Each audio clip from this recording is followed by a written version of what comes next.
With the setup and testing out of the way, it's time to install some cable. We've put a lot of thought into designing the Gulfstream to be extremely simple to operate with user-friendly controls that you'll have mastered in no time. Let's see it in action. So we've crash tested, we've proofed, we've pressure tested. Now we're ready to install the fiber. You can see I've already got the duct clamped in using the duct clamp. I've got my seal in place, so the duct is pressed right up against the lip of the duct seal.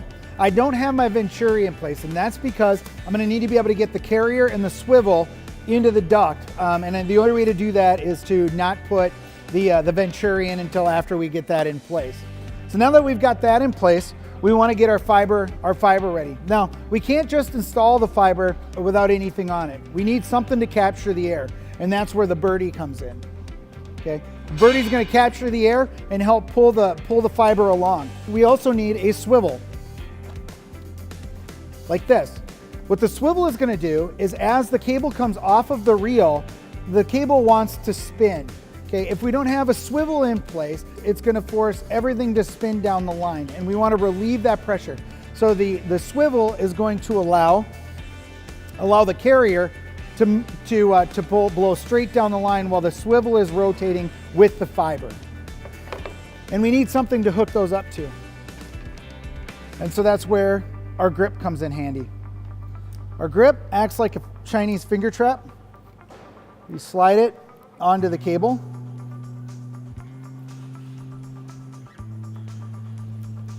And you get it as high into the cable as you can. Right up to the top. Right up through there.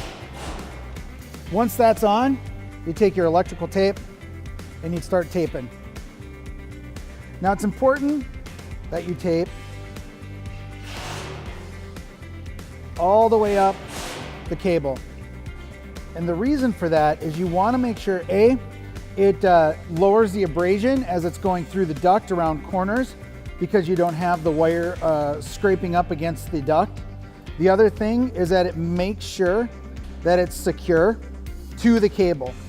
So if you're blowing down the line and you do hit an obstruction, you know you're not going to fold the cable because you've got your PSI set right on your limit.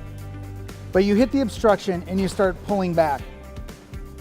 If you start pulling back with this on and it's not secured properly, what ends up happening is this could slide right off into your duct. If this slides off into your duct, now you've got a real problem because you don't know where it would have slidden off at. So you want to make sure that you've got this taped down like this, all the way to the end.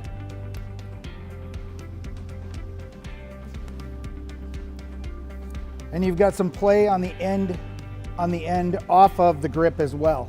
So now it's secured, you got less abrasion, and if you start pulling backwards, you know that this isn't gonna fall off as you're trying to pull that fiber out.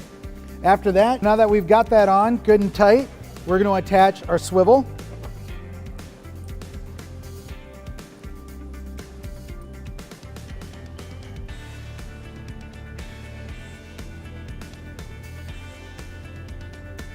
And we're going to attach our carrier to the other end.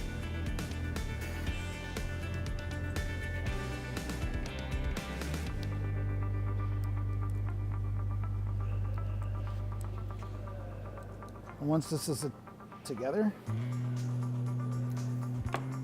all right, so you can see that's how this should be set up. Again, as it's going down the line, the carrier will be able to move as the fiber twists to come off the reel. The swivel will turn and it will relieve that off of the carrier. So once that's in place, now we want to put our lube down the duct. Now we've already lubed it once, kind of pre-lubed it when we proofed it, but we're going to add more lube to it again. The easiest way to do that is to go ahead and raise the machine up just a little bit.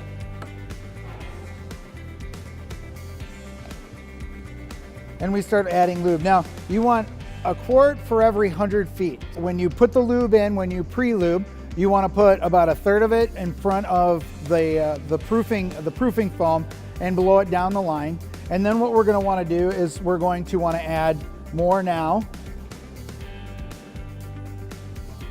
About a third of it there, and just go ahead and just dump that in there. Now, I'll push it down the line. Like that. Get that moving. Get that in place. And then we're going to go ahead and add some more lube behind that. And we'll pretty much finish up, so that third, a third, a third. Once when you pre-lube, about a third in front and then a third behind. So we've added that lube there. Now, I'm going to put my Venturi in. Like I said, I haven't put this in yet because I needed to get all of that into the line first. But now it's in.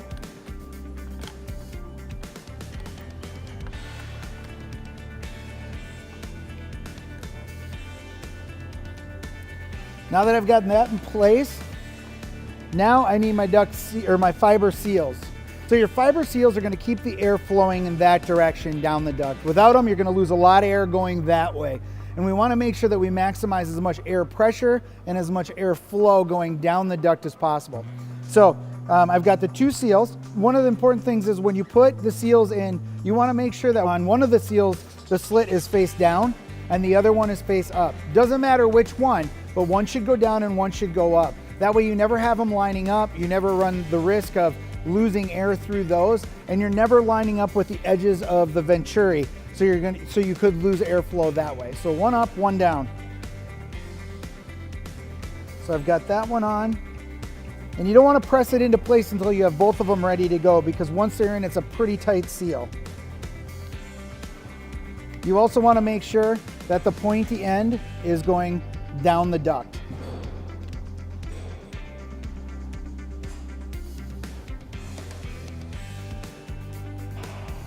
Okay, so I got both of them on. The pointy ends are going down the duct. I'm going to rotate so that the back one, the slit is going down, and the front one, the slit is going up. And I'm going to press those into place. The top of my Venturi, that's going to slide right into place here. Roll that over. Put that down. And again, we're just going to lock down the air block. I've got it clamped down. It's good and snug. You can see that there's no spacing in the block here, and that's what I need. Now, I'm going to go turn on my hydraulic power pack. I'm going to go turn on the air, and we'll install some fiber. So we've got our air on, we've got our hydraulic pressure on, and we've got our electricity flowing. I'm going to go ahead and I'm going to clamp down until I make contact. And then I'm going to give it about 1.5 more turns, and I'm good. Turn the machine, make sure my speed is off. I'm going to go ahead and turn the machine on. Okay, I'm already set. I'm going to bring my limit back down to 1200 so that I know I won't fold my fiber. And then I'm going to turn my traction control on. Traction control is very important. It's unique to this machine. What it is it's 2 sensors, one located here and one located here. This sensor is attached to the tracks. In other words, the motors.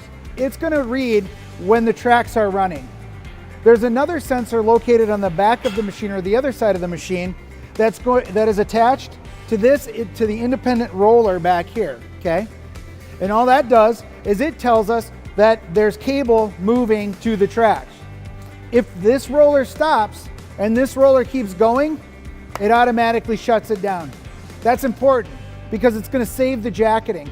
If you're ever in a situation where the cable is wet, or you run into something where suddenly it stops, the reel gets caught on something or something like that, and it causes the reel to stop, what it'll do is it'll say this wheel has stopped running, these tracks are running, and we're going to shut it down. Otherwise, you're going to burn through your cable because the machine will just keep going. So we have our traction control on, and that's that safety feature.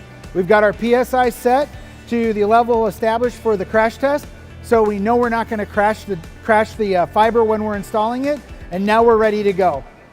Make sure this is in place. I'm going to turn my hydraulic pressure on, turn my drive on, and I'm gonna turn this on. Now when I turn it on, I can turn my air on right away, or I can turn my air on after I kind of get it moving. I'm just gonna go ahead and get it moving. And it's gonna go ahead and start moving. And then I'm gonna go ahead and put my air on. And now we're installing fiber. Now when I'm done, I just wanna go ahead and turn my speed down. I can go ahead and turn my air off, and I can power down. The nice thing is with the ECB is if I know I've got a 1,000-foot run, when I'm coming up to 900, 950, 975, I know I can start slowing down a little bit if I need to and start getting ready for it to bust out the other end. And you also know to be listening on the radio, because the guy on the other end is probably going to be telling you to shut it down pretty quickly. And that's installation with the Gulfstream 400.